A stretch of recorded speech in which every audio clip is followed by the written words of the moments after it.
Bonjour à tous, je vous retrouve non pas en format podcast mais ici en vidéo parce que je suis en congé et que j'ai pas trop envie de me prendre la tête à monter le format audio avec les photos etc etc.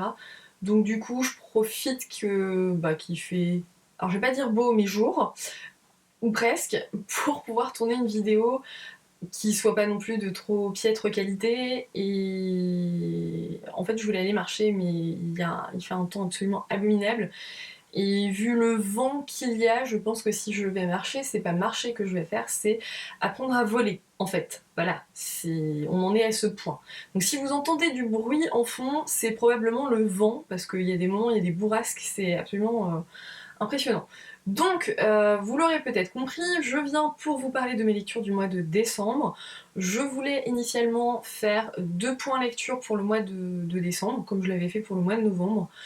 Néanmoins, j'ai tellement galéré sur ma lecture des Larmes du Dragon de Dean Koontz que je n'ai pas réussi en fait à me motiver à vous faire une chronique en format oral. J'ai réussi à la faire sur le blog, mais j'arrivais plus à me motiver à refaire une deuxième fois un bilan.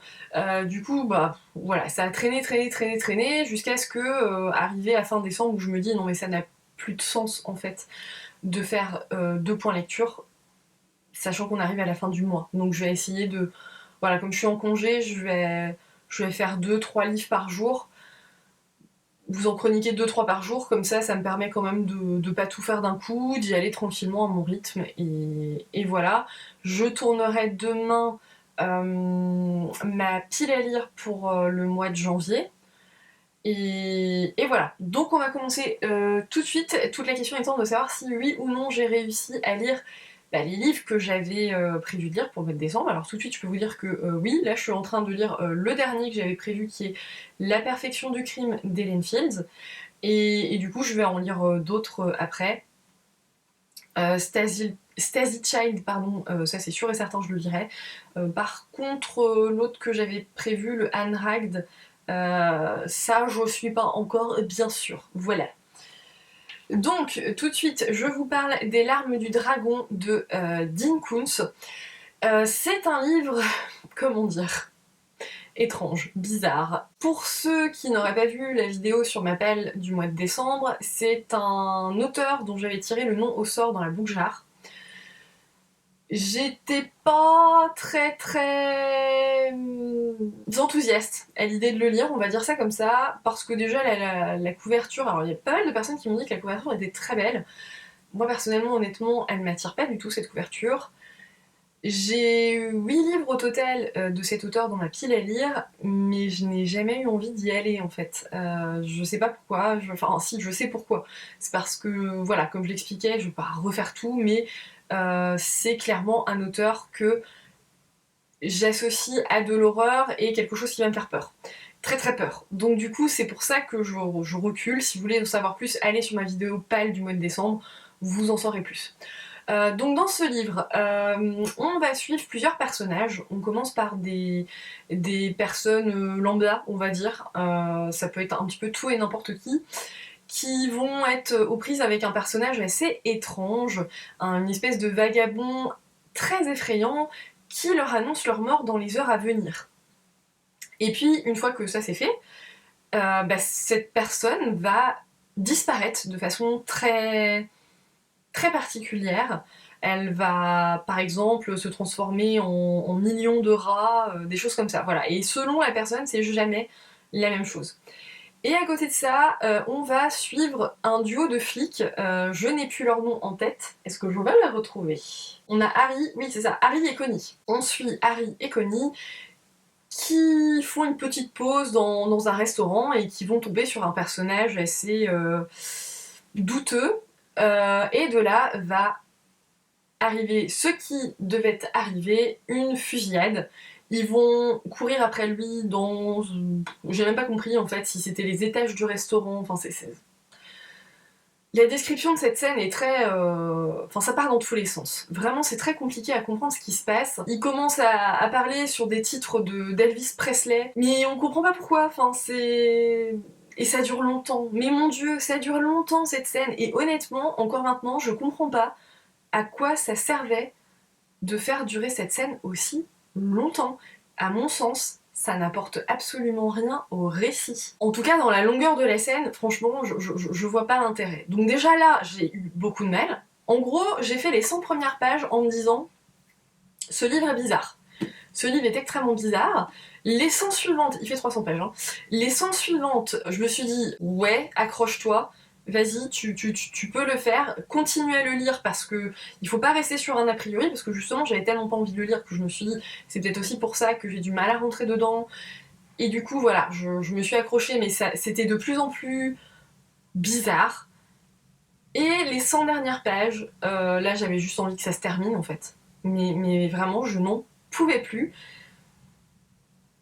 En fait, suite à cette course-poursuite, le personnage d'Harry va tomber également sur le personnage un petit peu bizarre hein, et effrayant qui annonce la mort à plusieurs personnes, et il va annoncer la mort prochaine d'Harry également. De là, on va vraiment avoir une course contre la montre pour essayer de comprendre ce qui se passe, pour essayer d'empêcher cet événement de se produire. Et donc le livre se déroule sur 24 heures à peu près, hein, entre le moment où on fait la connaissance du duo de flics et puis vraiment la fin du livre, il se déroule approximativement 24 heures. Donc on est censé avoir une certaine notion d'urgence dans la lecture. En tout cas, c'est comme ça que je pensais devoir le ressentir, sauf que je ne le ressentais absolument pas comme ça. Moi, clairement, je m'ennuyais ferme. J'avais des descriptions d'horreur, j'avais vraiment l'impression que l'auteur faisait du gore pour dire qu'il faisait du gore, ni plus ni moins, sans vraiment vouloir creuser l'histoire qu'il y avait derrière, et vraiment, même une fois que j'ai fermé ce livre, c'est vraiment sur ce sentiment que je suis restée. Pour moi, l'histoire derrière, elle casse pas trois pattes à un canard, ça n'a rien d'extraordinaire. On pourrait se dire qu'il y a des moments où on pourrait essayer de faire où l'auteur pourrait essayer de faire passer certaines émotions, que ce soit par le passé de certains personnages, par le passé de la personne qui est responsable de tout ce qui se passe. Mais non, en fait, pas du tout. Moi, je suis restée vraiment très éloignée par rapport à tout ça. J'étais très... Voilà, je me sentais très à l'écart de cette histoire.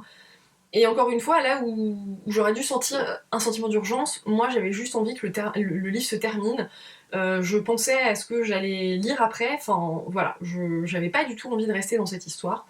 Et je me suis vraiment forcée à le continuer pour ne pas rester sur un a priori, pour pouvoir dire que j'ai vraiment basé mon avis sur une lecture complète du livre. Il y a des passages qui sont extrêmement lents. Clairement, la plume de l'auteur, moi j'ai pas du tout accroché, hein. Vous allez avoir des passages où il va vous faire une liste de descriptions, c'est vraiment du catalogue. C'est juste j'aligne les adjectifs et les synonymes pour. Mais comme ça sur des paragraphes entiers, hein. C'est insupportable. Et en tout cas pour moi. Et on a également une scène, enfin des scènes, qui sont vues du point de vue d'un chien. Et alors là. Je comprends tout à fait que ce ne soit pas écrit de la même façon. C'est logique, t'es dans la tête d'un chien, t'es pas dans la tête d'une personne. Bon, on sait pas comment un chien ça pense réellement, hein, mais tu te doutes bien que ça pense pas comme une personne. Donc forcément, ça n'est pas écrit de la même façon. Mais mon dieu, ces passages sont d'un long. Je n'en pouvais plus. Vraiment, c'était... Ce livre a été une torture de bout en bout. Et alors ce que j'ai pas dit, oui, je suis très brouillon hein, dans ce que je dis là, mais par rapport à ces fameuses scènes qui sont supposées être des scènes un petit peu d'horreur, ou en tout cas, oui, enfin voilà, horrifiques, hein, moi ça m'a fait ni chaud ni froid. Alors, qu'on s'entende, hein, j'aurais lu ça quand j'étais gamine, j'aurais été terrorisée. Là, aujourd'hui, à mon âge, non, je sentais que c'était juste, voilà, encore une fois, du gore pour faire du gore, sans vraiment creuser d'histoire derrière. La fin est beaucoup trop facile à mon sens, ça passe 10 fois trop vite. J'ai osé espérer que l'auteur se rattraperait justement sur cette fin, mais non, pas du tout. Donc voilà, j'ai beaucoup hésité à savoir si je gardais les autres livres. Au début, j'étais claire avec moi-même sur le fait que je les garderais pas, les autres livres que j'ai dans ma palle de l'auteur. J'ai posté mon avis, en tout cas le lien vers mon avis sur le blog, sur le groupe de Séverine sur Facebook. Il y a un petit peu tous les avis, j'ai l'impression, et notamment une personne qui m'a dit hein, que c'était très aléatoire pardon, dans les livres de Dean Koontz. C'est soit c'est vraiment du très bon, soit le suivant ça va être une catastrophe. En gros, je résume à l'extrême, mais en gros c'est ça. Et j'ai pas envie de jouer à la loterie à chaque fois que je vais lire un livre de cet auteur. D'ailleurs, alors je ne sais plus, c'était sur Instagram, j'ai vu l'avis sur un livre, je pense, qui vient de paraître, ou qui est paru il y a pas très longtemps. Je sais que la couverture est complètement rouge. Je ne sais plus qui a posté cet avis et j'en suis désolée, mais cette personne a aussi un avis relativement négatif sur ce livre aussi. Donc voilà, clairement, là il est prévu que dans l'après-midi, je réorganise pardon, toute ma bibliothèque puisque je vais réinjecter les livres que j'avais achetés dedans, enfin voilà, donc on va décaler un petit peu tout ça. Donc les livres de Dean Koontz, ils dégagent, ça fera de la place, et puis voilà. Voilà pour cet auteur. Ensuite, on va passer à la 25e heure. Donc, la 25e heure de Feldrig Riva, c'est le deuxième tome, le chrysanthème noir. J'avais essayé de vous parler un petit peu du premier tome quand j'avais fait ma pelle de décembre. Néanmoins, j'étais très brouillon parce que c'est une vidéo que j'avais mais pas du tout préparée. Bon, là non plus, hein, j'ai pas préparé. C'est juste que j'ai fait la chronique écrite sur le blog, donc au moins je pourrais vous mettre le lien. Donc, le fait d'avoir fait ma chronique écrite fait que ça structure quand même un petit peu mes idées. On l'a vachement vu d'ailleurs avec les larmes du dragon, n'est-ce pas? Ça partait pas du tout dans tous les sens.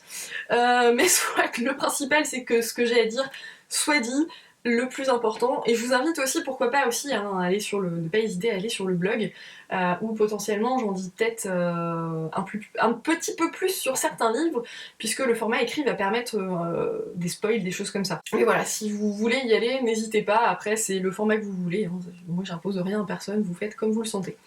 Donc le deuxième tome de la 25e heure, je reviens là-dessus, donc c'est le chrysanthème noir. Je vais pas beaucoup m'attarder hein, sur ce livre puisque effectivement c'est un deuxième tome, donc je vais pas vous spoiler la fin du premier. Juste essayer de rappeler un petit peu le contexte du premier puisque je l'ai très mal fait finalement sur la vidéo pour l'appel. Donc dans le premier tome, on découvre le personnage de Louis Bertillon, qui est un novice hein, dans la police et qui va devoir faire équipe avec Eudes Lacassagne, qui lui pour le coup est un vieux de la vieille, mais qui a un caractère bien particulier, qui est un personnage très bourru, qui ne parle pas et qui résout ses enquêtes, ou qui mène en tout cas ses enquêtes, en parcourant toutes les rues de Paris à pied. Oui, à pied, jamais en... Je ne sais plus ce que c'était à l'époque, si c'était des voitures ou dans ce livre, je ne sais plus, enfin bref. À pied. Et donc, alors Lacassagne n'est pas forcément spécialement ravi de devoir travailler avec quelqu'un, puisque bon, bah, voilà, hein, il est quand même pas très causant dans son genre. Et ils vont devoir enquêter sur la disparition du corps d'un mort. Donc ils se rendent chez cette personne, en tout cas chez son épouse, chez sa veuve, et ils vont découvrir sur place un doigt momifié avec à côté une fleur noire qui semble être un chrysanthème. Et vous l'aurez peut-être compris, ça ne sera pas la seule disparition de ce livre. Alors j'ai pas du tout envie de vous en dire plus, hein, parce que vraiment je pense qu'il faut se laisser surprendre par ce livre. Et ce que je vous dis là, c'est vraiment le début du premier tome, hein. Mais si je vous en dis plus, je vous gâche la surprise, clairement. J'ai pas pensé à prendre le premier tome, mais je vous ai quand même pas parlé de la beauté du livre, hein, voilà. Il est juste absolument magnifique. Le premier tome, c'est une momie sur un fond violet. Honnêtement, ces livres sont juste magnifiques. Alors c'est du steampunk, hein. Ça se passe dans les fins des années 1800. Et donc on a le style d'écriture en fait qui va avec cette époque-là. Mais alors j'ai vraiment beaucoup aimé la plume de Feldrig Riva. Je l'ai trouvée vraiment très travaillée, mais sans être trop lourde en fait. Elle reste vraiment très, très élégante, très légère. Alors c'est sûr qu'il faut pouvoir s'en imprégner de ce style, hein.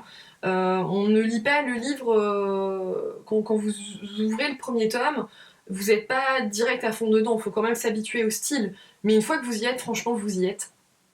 ça passe tout seul. Donc à partir du moment où ils vont commencer à enquêter sur la disparition de ce corps, il va s'en suivre tout un enchaînement d'événements. Ils vont être la cible notamment de complots, de machinations diverses. Les morts, de façon très large, vont être vraiment impliqués dans cette histoire. Il y a certains éléments de la fin du premier tome que j'avais un petit peu devinés en avance, mais vraiment très très peu de temps avant, et du coup ça n'a pas du tout gâché ma lecture. J'ai adoré le personnage de Louis Bertillon et tout particulièrement l'évolution de son personnage.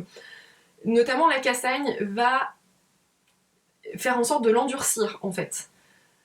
Et pour ça, alors ce ne sont pas les passages que je préfère, clairement, mais c'est nécessaire en fait dans le récit pour comprendre comment Louis Bertillon va passer du statut de jeune novice très naïf à celui de... alors est-ce que je peux dire endurci?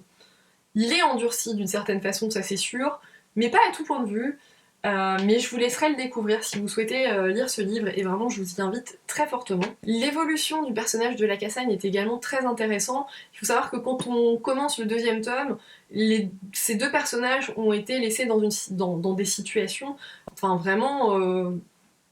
on se demande vraiment ce qui va leur arriver. Moi j'ai terminé le premier tome, je me suis dit il faut que je lise le deuxième. Alors j'ai préféré laisser un petit peu de temps pour pas non plus faire une overdose par rapport à ce style, par rapport à cet univers, parce que... et puis je voulais le savourer d'une certaine façon, ne pas regretter de l'avoir lu trop vite, et j'ai bien fait. Et du coup, ben voilà, on va retrouver nos personnages ici, là où on les avait laissés à la fin du premier tome, et ça va être là encore bourré de surprises.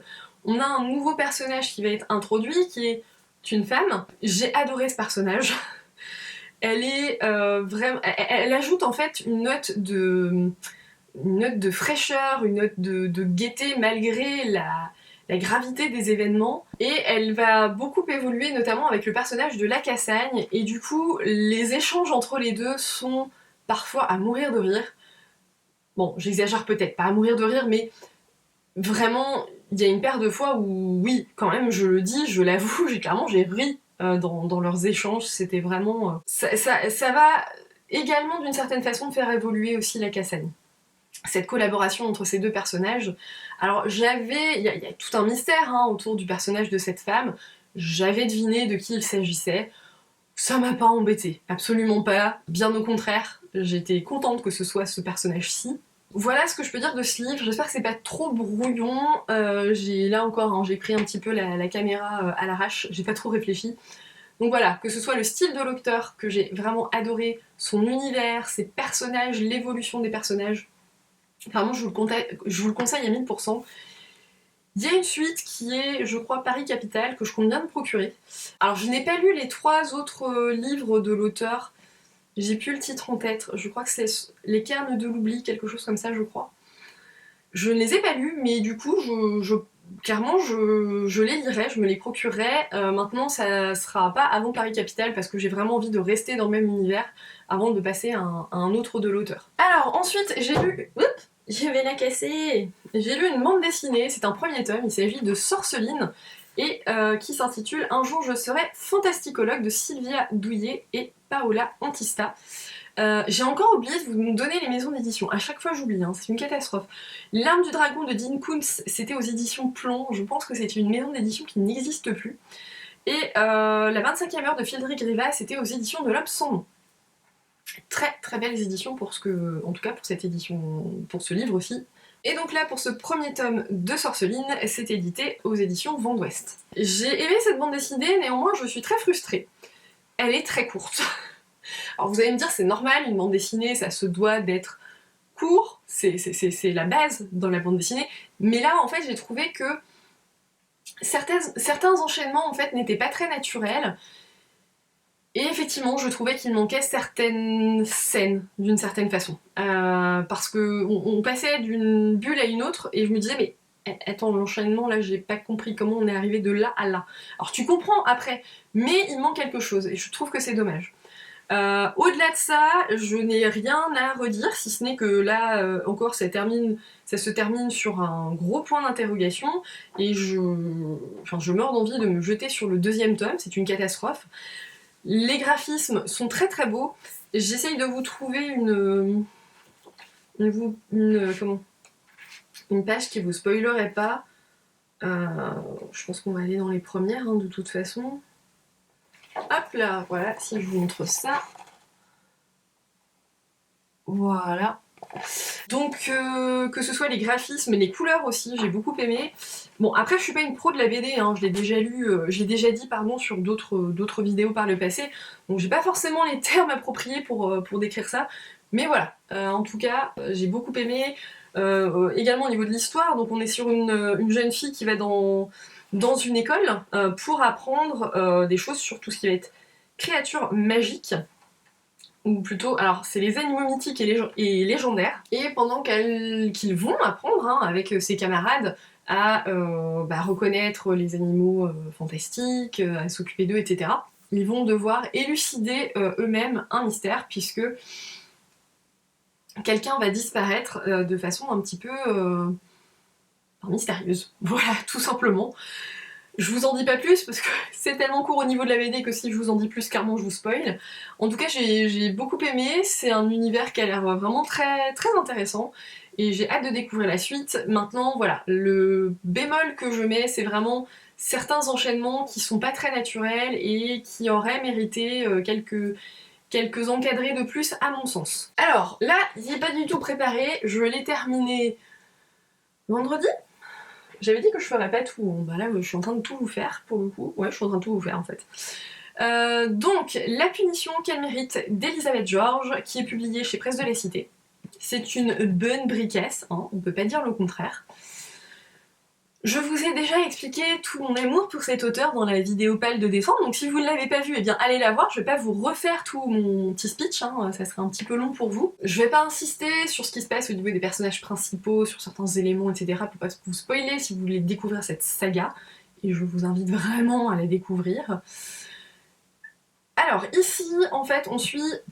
Il y a plusieurs parties en fait dans le livre, donc au tout début en fait ce qui se passe c'est que un prêtre va être retrouvé mort alors qu'il était en garde à vue. Il était accusé de pédophilie, et donc Isabelle Ardry et Barbara Havers vont être envoyées sur place dans un petit village, le nom m'échappe, hein, c'est plein de...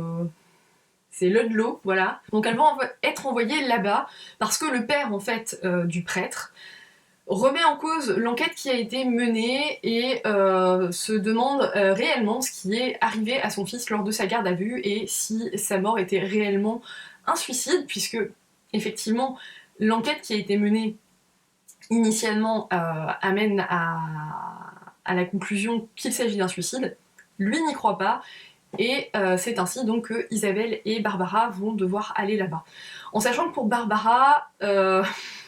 c'est un test, hein, clairement, c'est annoncé dès le départ. C'est une fois de plus un test parce que vous le saurez ou vous le savez peut-être déjà, elle a beaucoup dérapé dans les livres précédents. Et là, on va dire que c'est un petit peu sa dernière chance pour savoir si oui ou non elle va rester sur Scotland Yard ou si elle va être mutée. Je pense que tout n'est pas indispensable dans ce livre. Quelqu'un qui ne connaît pas la saga et qui commence par ce livre-là, je pense que sur les 200 premières pages, il s'ennuie ferme. Clairement. Moi qui connais la saga depuis ses débuts, honnêtement, j'ai adoré, c'est passé comme une lettre à ma poste, mais parce que ce qui m'intéresse, ce qui m'a le plus intéressé, c'est pas l'enquête qu'elle mène à Ludlow, c'est c'est les personnages en tant que tels, parce que je suis extrêmement attachée à ces personnages. Et que j'ai besoin de savoir ce qui va leur arriver. Je suis extrêmement attachée à Linley, à Barbara, et aussi d'autres personnages, mais que malheureusement on ne va pas voir dans ce livre. Ça a été le point négatif, on va dire. Et du coup, effectivement, là où certains peuvent trouver des longueurs, moi j'ai eu aucun souci à lire le livre en fait. Parce que vraiment je m'intéressais aux personnages. Je m'intéressais à l'enquête quand il y avait des choses à s'intéresser sur l'enquête, mais je m'intéressais totalement aux personnages et à ce qui était dit sur eux quand ça concernait plus ces personnages-là.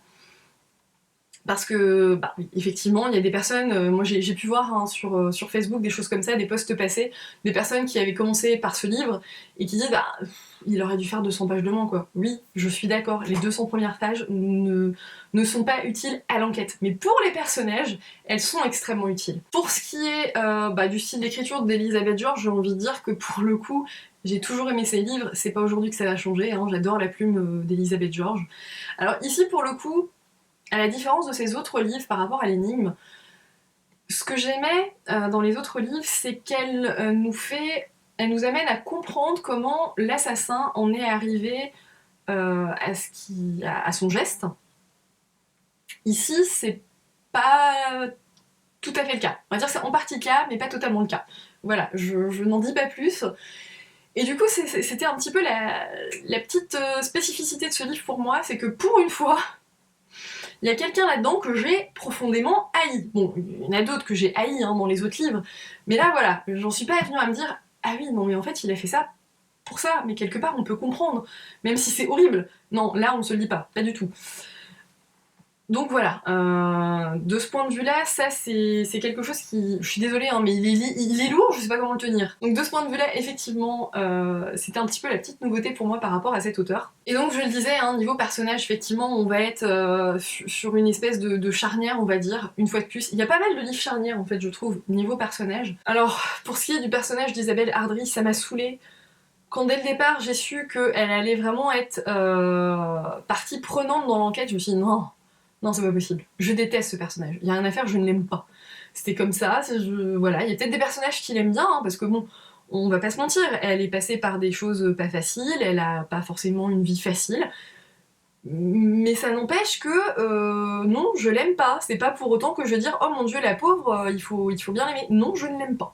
Point. Alors par contre, il y a une chose que j'ai trouvée, mais d'un risible.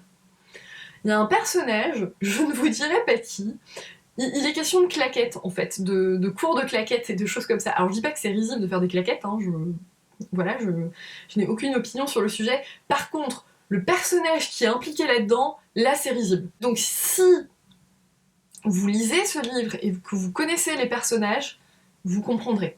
Vous comprendrez totalement, je pense. Donc ça, c'était vraiment la partie amusante dans ce livre, et j'ai beaucoup apprécié en fait, parce que, je vous le disais, hein, depuis Sans l'ombre d'un témoin, il y a vraiment un tournant qui s'est opéré dans les livres, et il y a un petit quelque chose qui me manque depuis, un gros même quelque chose, j'ai envie de dire, et j'ai trouvé que ça a permis, d'une certaine façon, mais pas encore tout à fait cette petite chose qui manque, ça a permis d'une certaine façon de remettre un petit peu de gaieté, on va dire, dans le livre, un petit peu. Les 200 premières pages, on est sur Isabelle et Barbara, et puis après, ça va être Linley et Barbara, et là, on retrouve cette complicité entre le personnage qui m'avait manqué quand même pendant les 200 premières pages, hein, même si ça m'avait pas... si ça m'avait pas dérangé ces 200 premières pages, malgré tout, le personnage de Linné commençait un petit peu à me manquer, hein, faut bien le dire. Par contre, effectivement, c'est ce que je disais, donc il y a des personnages, notamment Déborah, Simon, etc. Sur ce livre-là, ne vous attendez pas à les voir, clairement on ne les voit pas. C'est dommage, mais bon, j'ai envie de dire, je pense que c'est lié au fait que Elizabeth George voulait que ce soit vraiment centré sur quelques personnages en particulier pour montrer leur évolution et ce qui va leur arriver. Et du coup, effectivement, Déborah et Simon n'avaient pas leur place par rapport à ça. Alors je parle d'eux, mais il y a aussi Winston, alors on le voit un petit peu, mais alors c'est vraiment pas énorme. Niveau intrigue, j'ai compris assez rapidement de quoi il était question dans ce livre. Je pense que c'est clairement une volonté de l'auteur, hein. C'est pas moi qui devinais, je pense que l'auteur voulait pas se cacher du sujet qui serait abordé dans le livre. Sinon, elle aura pas été aussi claire. Enfin voilà, il y a une scène d'introduction qui est mentionnée. On se doute de ce qui se passe en fait. C'est une évidence. C'est quelque chose qui a été abordé et réabordé plus d'une fois dans des films, dans des séries, ce que vous voulez. Donc on sait quel est l'enchaînement logique de cette scène. Donc ça m'a pas dérangé. Maintenant, effectivement, voilà, même si on sait quel... Oups là, mais il est lourd ce bouquin. Même si on sait quel est le sujet qui va être abordé, pour autant on ne sait pas quels protagonistes, en tout cas pour une partie d'entre eux, vont être mêlés à tout ça. Honnêtement, comment vous dire, j'ai adoré cette enquête, voilà, c'est tout. Alors, c'est sûr que ça vaut pas certains autres livres qu'on a pu lire avant de cet auteur. Il manque quelque chose, ça je le redis, je le redirai, je pense, très longtemps. Il manque quelque chose, c'est plus pareil, mais voilà, même si... Alors là, il est pas mauvais, hein. Clairement, il est pas du tout mauvais, au contraire, il est très bien. Maintenant, c'est pas le coup de cœur que j'ai pu avoir avec d'autres livres précédents. Mais il est très bien. Ceci dit, si vous voulez des mauvais, je vous les donne tout de suite. C'est... Alors, Le Rouge du Péché, non, ça c'était nécessaire, mais Le Cortège de la Mort, La Ronde des Mensonges, et Juste une mauvaise action, on va dire que c'est là que ça commence à revenir un petit peu, mais c'est pas encore trop ça. Voilà, donc c'est pas mauvais, il est vraiment très bien. J'ai vraiment beaucoup aimé ma lecture, mais effectivement, je n'ai plus ce coup de cœur que je pouvais avoir sur les livres de cet auteur. Bonjour à tous, je reviens un petit peu plus tard que prévu, on est lundi 4 janvier. Je vais revenir sur l'avis que j'avais fait sur un livre qui est Douce nuit de Mary Higgins Clark, publié au Livre de Poche. J'avais donné mon avis sur la vidéo précédente que j'avais fait il y a une grosse semaine maintenant, mais bon, je trouve que j'avais un petit peu bâclé cet avis-là. Et du coup, j'avais envie de revenir dessus quand même, et puis je vous donnerai mes avis sur les deux autres lectures. Je profite d'être encore en congé pour aujourd'hui pour rester sur le format vidéo. Je pense pas que je le ferai pour les autres points lecture, pour la simple raison que ça nécessiterait toujours de le faire vraiment à un bon moment dans la journée, avec une bonne luminosité, ce qui est pas évident, surtout quand on vit dans les Ardennes. Bon, je sais qu'il n'y a pas que les Ardennes qui sont dans ce cas-là, mais voilà, en tout cas ici, il n'est pas évident d'avoir la bonne luminosité au bon moment. Je sais même pas ce que ça va donner, si ça se trouve je devrais allumer, mais bon, soit, c'est pas très important. Pour Douce Nuit, il s'agit d'un court roman, il fait moins de 200 pages. Vous l'aurez compris, qui se situe aux alentours de Noël, à Noël même précisément. On suit notamment le personnage de Brian. Brian est un enfant dont le père est actuellement à l'hôpital, il est en soins pour une grave maladie, et il s'apprête à lui rendre visite avec son grand frère et sa mère pour lui donner une médaille de Saint-Christophe. Cette médaille, c'est leur grand-mère qui leur a donnée, alors je sais plus si la grand-mère c'est du côté paternel ou maternel, enfin bref, et c'est une médaille qui a porté chance à leur grand-père quand il était à la guerre.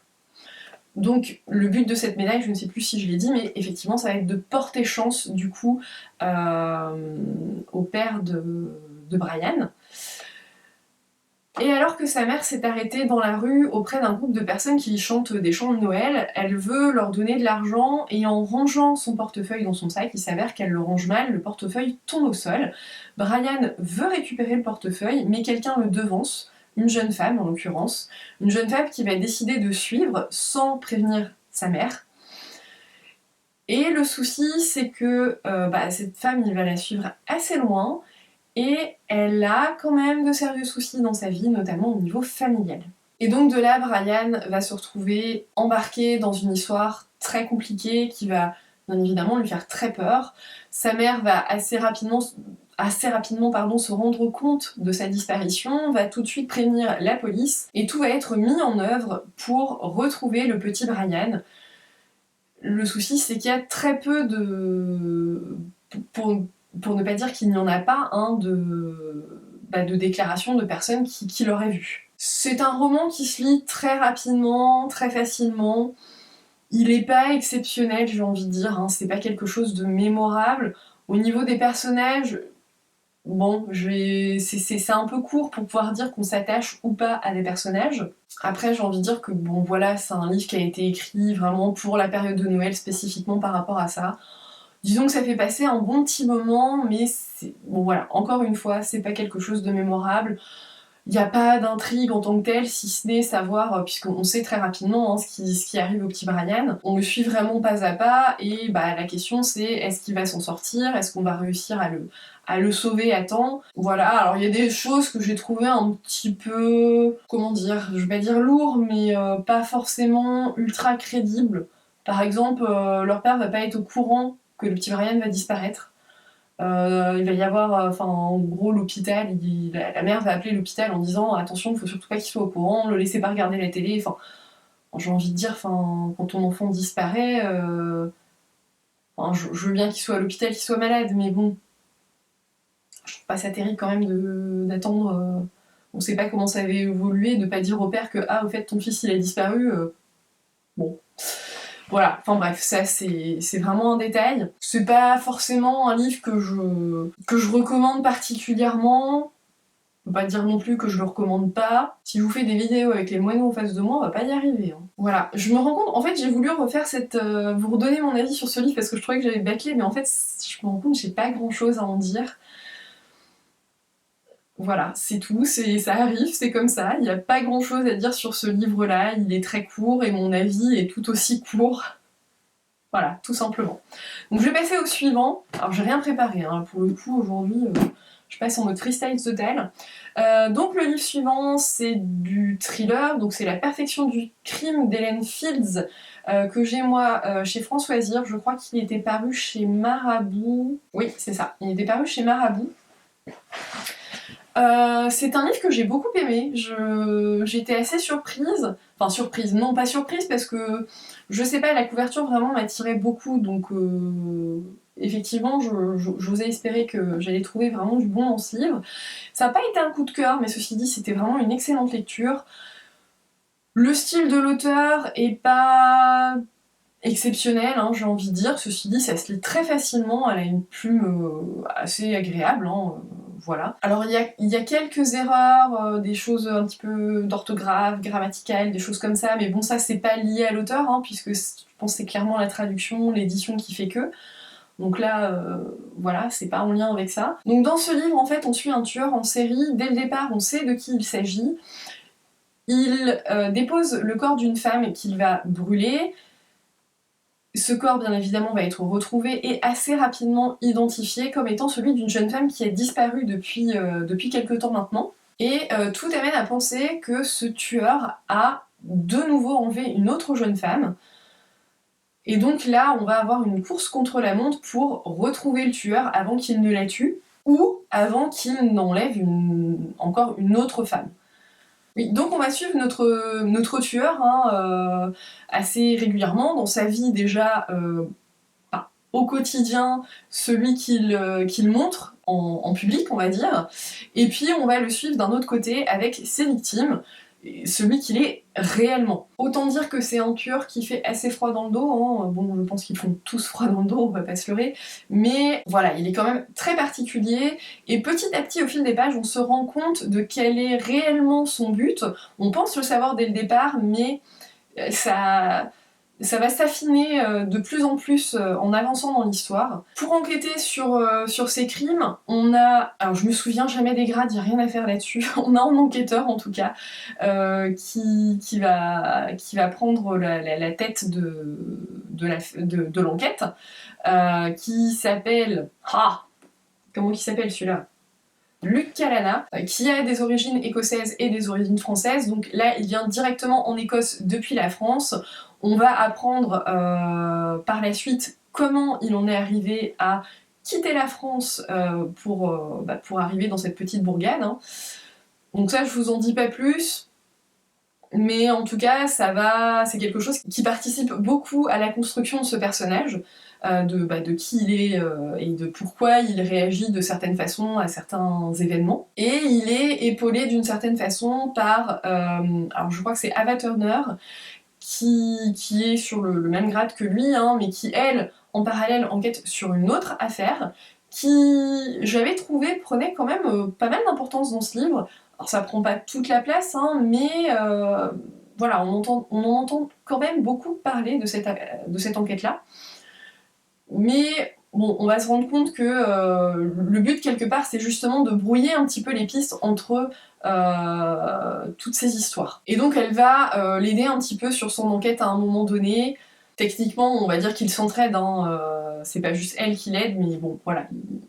Ils s'aident tous les deux sur les deux affaires d'une certaine façon. Et puis on va le comprendre assez rapidement finalement, l'enquête va devenir personnelle. Je vous laisserai découvrir comment en lisant ce livre si vous souhaitez le lire. J'ai beaucoup aimé ces personnages. Ils sont tous si ce n'est le tueur bien évidemment, attachants à leur façon, certains sont assez détestables, hein, mais bon, il faut bien qu'il y ait des brebis galeuses, j'ai envie de dire, dans un livre, de façon à mettre un petit peu des bâtons dans les roues à l'enquête. Il y a quelque chose de frustrant dans ce livre, c'est que comme nous, on sait qui est le tueur dès le départ, et on sait ce qu'il fait à ses victimes, à un moment donné, quand on voit à quel point l'enquête piétine, on a juste envie de leur dire mais bon sang, mais ouvrez les yeux, c'est ça qui se passe, c'est pour ça qu'il y a ces incohérences-là dans votre enquête, etc.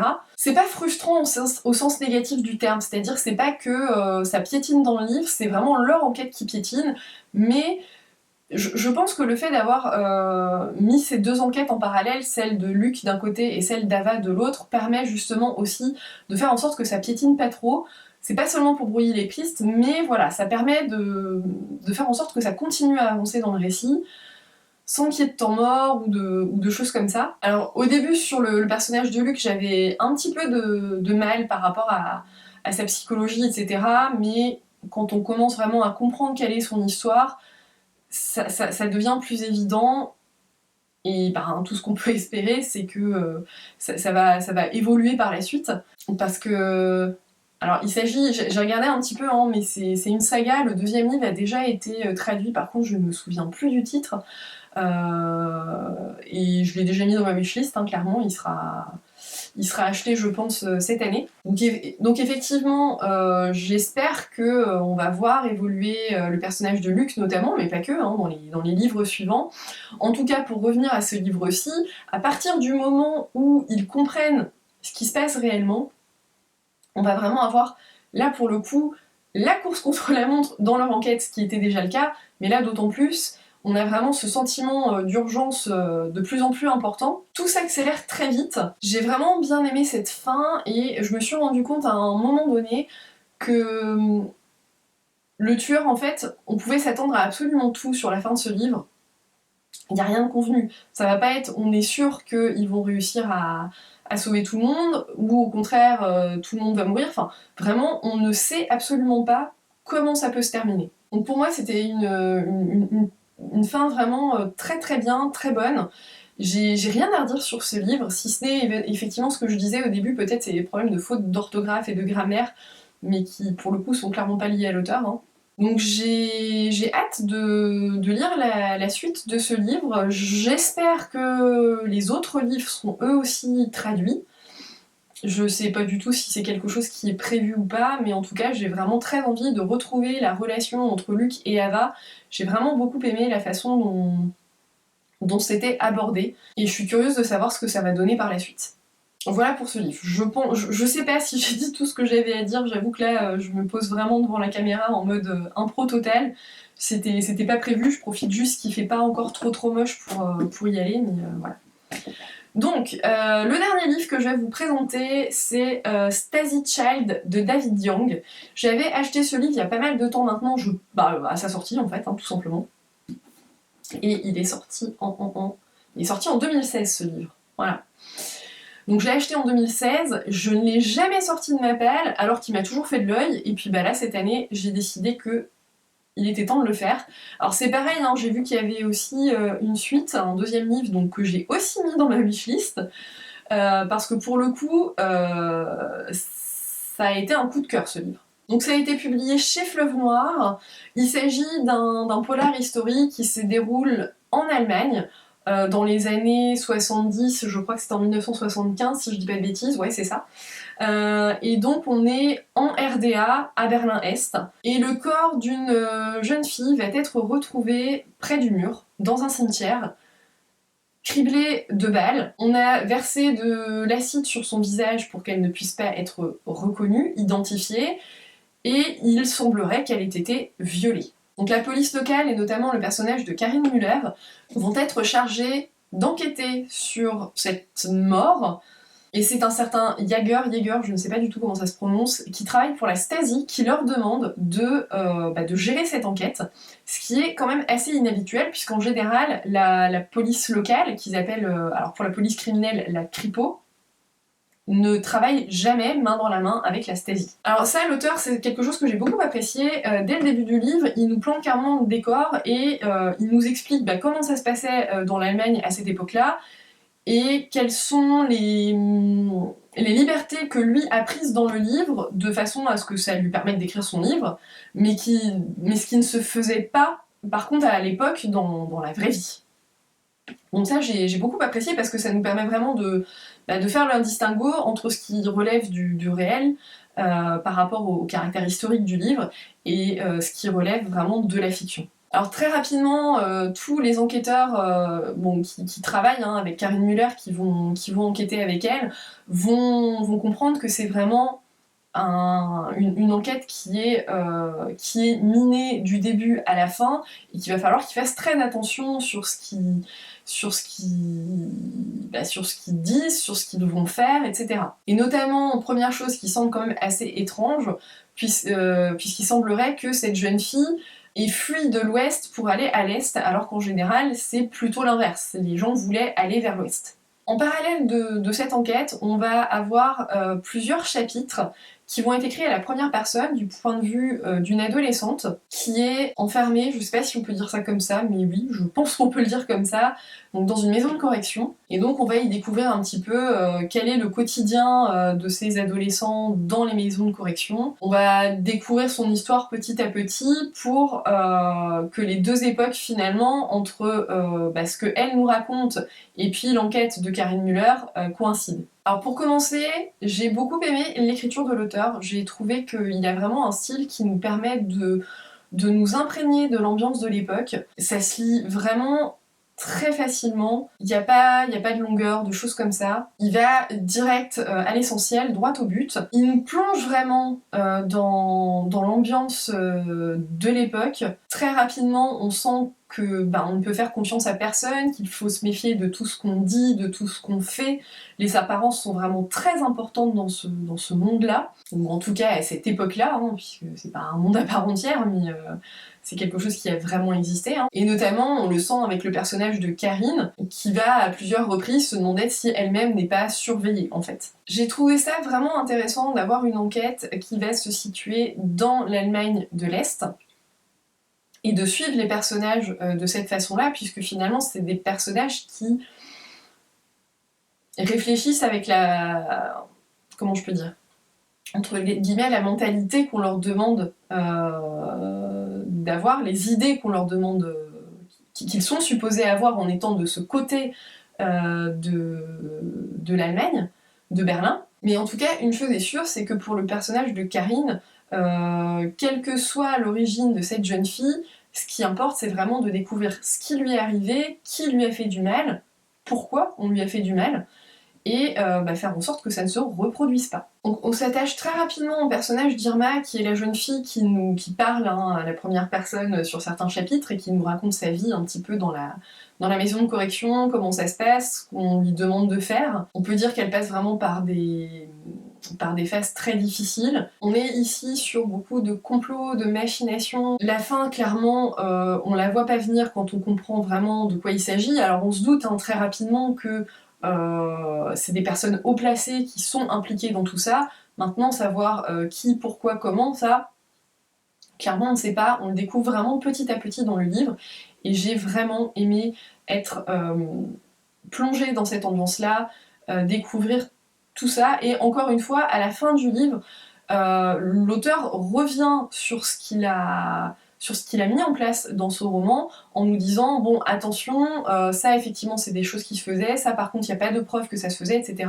Ce qui permet vraiment de nous réancrer quelque part dans la réalité, de nous dire, voilà, ça c'est la part de fiction, ça c'est la part de réel. Il le fait au début, et puis il le refait à la fin, avec les nouveaux éléments dont on dispose par rapport au livre, pour s'assurer qu'on est bien... qu'on soit bien conscient que tout ce qu'il y a dans son livre ne reflète pas la réalité, sans pour autant nous avoir spoilé dès le départ. Donc vraiment, moi je vous conseille vraiment la lecture de ce livre-là. De toute façon, moi, dès qu'il est question d'historique dans un livre, il y a quand même de grandes chances pour que j'accroche, parce que j'aime découvrir ce côté des choses de cette façon-là. Et là, vraiment, ce que j'ai trouvé intéressant, c'est finalement de s'attacher à des personnages auxquels, quelque part, d'une certaine façon, on devrait peut-être pas s'attacher parce que c'est pas forcément le bon côté, en fait, hein, j'ai envie de dire. Voilà pour ce livre, voilà pour ce mois de décembre. J'espère que c'est un point de lecture qui vous aura plu, que vous avez trouvé des lectures que je vous aurais donné envie hein, tout simplement de lire des livres. N'hésitez pas à me dire si vous en avez lu certains de façon à ce qu'on puisse en parler ensemble, hein, c'est le but aussi de tout ça. Et donc moi sur ce, je vais aller monter cette vidéo pour vous la poster demain, parce que sinon vous l'aurez jamais. Hein. Je vous dis à tout bientôt pour de prochains avis sur mes lectures. Je vais essayer de le faire de façon plus régulière, mais bon là c'est vrai que le mois dernier c'était encore un petit peu compliqué. Là ce mois-ci je pense que ça va être plus simple. Je sais pas si je continuerai les vidéos, hein, je l'avais dit, là c'est vraiment une tentative, voir ce que ça donne. Et puis on verra, mais en tout cas pour les points lecture, là je vais reprendre par la suite les podcasts, ce sera plus simple pour moi, sauf si vraiment j'arrive de temps en temps à me planter comme ça, mais bon, c'est difficile, ils font le bon moment dans la journée, et ça va vite me saouler, et c'est le meilleur moyen pour que j'abandonne. Donc on va pas faire comme ça, on va faire comme je le sens. Donc sur ce, je vous dis à bientôt.